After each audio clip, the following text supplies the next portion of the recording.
ருசியாகவும் வித்தியாசமாகவும் ஒரு குழம்பு பச்சைத்தவரை கடைசல் நம்ம கைப்பக்குவத்தில். நம்ம சாம்பாருக்கு எடுக்கிற பருப்போட பச்சைக்காய் இதுதான். இது வந்து நம்ம இப்படித்தான் உரித்து எடுக்கணும்.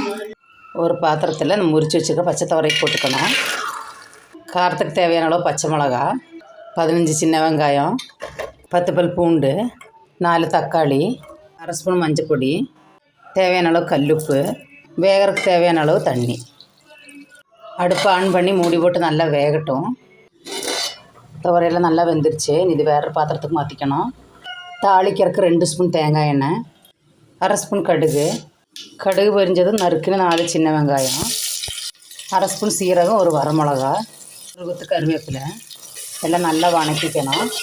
வெங்காயம் எல்லாம் நல்லா வணங்கி வேக வச்சுருக்கிற பச்சைத்தவரை சேர்த்துக்கலாம். மத்து வச்சு நல்லா கடைஞ்சிக்கணும். மணக்க ருசிக்கு பச்சைத்தவரை கடைசல் ரெடி ஆயிடுச்சு. வீடியோ பிடிச்சி லைக் பண்ணி சப்ஸ்கிரைப் பண்ணிடுங்க. நன்றி.